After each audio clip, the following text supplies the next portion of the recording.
আসসালামু আলাইকুম সুপ্রিয় ভিউয়ার্স। আজকে আমি ইন্ট্রোডাকশন টু লিঙ্গুইস্টিক্সের 3টি টপিক খুব সুন্দরভাবে একদম সহজ ভাষায় আলোচনা করব। সেই 3টি বিষয় হচ্ছে lingua Franka, pidgin and creole. Lingua Franka এবং পিজিন ক্রেওল কি, সেই বিষয়টি আমি খুব সহজেই আলোচনা করব আজকে। তাহলে চলেন শুরু করা যাক। শুরুতেই আসি লিঙ্গুয়া ফ্রাঙ্কা। লিঙ্গুয়া ফ্রাঙ্কাটা আসলে কি? লিঙ্গুয়া ফ্রাঙ্কা হচ্ছে আন্তর্জাতিক মিশ্রিত ভাষা। এটা আন্তর্জাতিক মিশ্রিত ভাষা বলতে বোঝানো হচ্ছে যে দেখা যাচ্ছে ব্যবসা বা বাণিজ্যর ক্ষেত্রে বিভিন্ন দেশ থেকে কি হয়, মানুষ বিভিন্ন এক জায়গায় আসার পর তারা একত্রিত হয়ে সেখানে একটি টেম্পোরারি ভাষা ব্যবহার করে এবং তাদের ভাবের আদান প্রদান করে। কেননা তারা তো বিভিন্ন ভাষাভাষীর মানুষ, তারা একে অপরের ভাষা বুঝতে পারে না, যার ফলে একটা টেম্পোরারি একটা ভাষা সৃষ্টি করে, আর সেই ভাষাটাকে বলা হচ্ছে লিঙ্গুয়া ফ্রাঙ্কা। আর এরপর আসি পিজিন। পিজিন আসলে কি? পিজিন হচ্ছে লিঙ্গুয়া ফ্রাঙ্কার পরের একটি ধাপ। সেটি হচ্ছে যে বিভিন্ন ভাষার সংমিশ্রণে নতুন একটি ভাষার সৃষ্টি হওয়ায় সেই নতুন ভাষাটিকে বলা হচ্ছে পিজিন।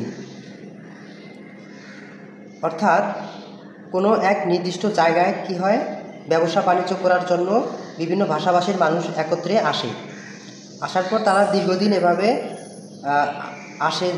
ব্যবসা বাণিজ্য করে এবং দীর্ঘদিন এভাবে থাকতে তাদের সাথে একটা কি হয়, ভাবের আদান প্রদানের জন্য নতুন একটা ভাষার সৃষ্টি হয়, আর সেই ভাষাটাই মূলত হচ্ছে পিজিন। সুতরাং আমরা বুঝতে পারলাম যে pidgin establish from lingua Franka. তো পিজিন হচ্ছে কি, লিঙ্গুয়া ফ্রাঙ্কা থেকে এস্টাবলিশ হয়। আমি আবার বলি, লিঙ্গুয়া ফ্রাঙ্কা হচ্ছে একটা টেম্পোরারি ভাষা, যেটা একটি পরিপূর্ণ ভাষা না।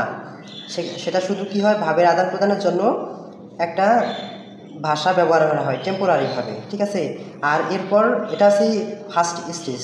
হ্যাঁ, সেকেন্ড স্টেজে এর চেয়ে একটু উন্নত হয়, মানে অনেকদিন থাকার পর দেখা যায় যে সেটি একটি উন্নত মানের একটি ভাষায় পরিণত হয়ে যায়। সেই ভাষাটি হচ্ছে পিজিন।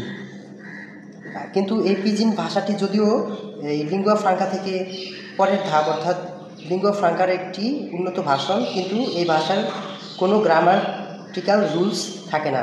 জাস্ট এটা কী করা হয়, কমিউনিকেশনের করার জন্য ব্যবহার করা বা এই ভাষা ইউজ করা হয় শুধুমাত্র কমিউনিকেশনের জন্য। এরপর আসি ক্রেওল কি। পিজিনের পরের ধাপ হচ্ছে ক্রেওল।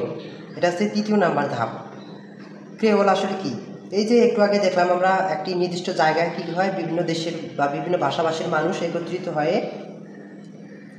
তারা বিভিন্ন ধরনের কথাবার্তার ফলে একটা ভাষা সৃষ্টি করে, যেটা টেম্পোরারির ক্ষেত্রে হয় লিঙ্গুয়া ফ্রাঙ্কা বলে, এবং তার চেয়ে একটি উন্নত হয় যখন, মানে অনেক দিন থাকার পর যখন সেখানে একটা ভাষা সৃষ্টি হয়ে যায়, নতুন একটি ভাষা, সেই ভাষাটা হয় যে পিজিন। আর এরপর এভাবে ওই যে নির্দিষ্ট জায়গায় লেনদেন হতে হতে এক সময় কি হয়, তাদের মধ্যে একটা সম্পর্ক তৈরি হয়ে যায়। অনেক সময় তাদের মধ্যে কি বিয়ে শাদী হয়, এবং তাদের যে সন্তান সন্ততিরা সেই উক্ত যে ভাষা আছে, তাদের মা এবং বাবার উভয়ের আলাদা আলাদা ভাষা ছিল, সেই ভাষার নতুন একটি যে ভাষা সৃষ্টি হলো পিজিন থেকে, তারপর পিজিনের পরের ধাপ, মানে নতুন যে একটা ভাষা সৃষ্টি হলো, সেই ভাষায় তাদের সন্তান সন্ততিরা কথা বলা শুরু করে। এভাবে কি হয়, ওই ভাষাটি সেখানে বা ওই অঞ্চলে এস্টাবলিশড হয়ে যায়। অর্থাৎ দেখা যায় যে অনেক সময় তারা ব্যবসা বাণিজ্য করার জন্য সেই জায়গায় আসে, দেখা যায় তারা সেখানে থেকে যায় এবং সেখানে একটা কমিউনিটি হয়ে যায় এবং তাদের নিজস্ব একটা ভাষা সৃষ্টি, নতুন একটি ভাষা সৃষ্টি হয়ে যায়।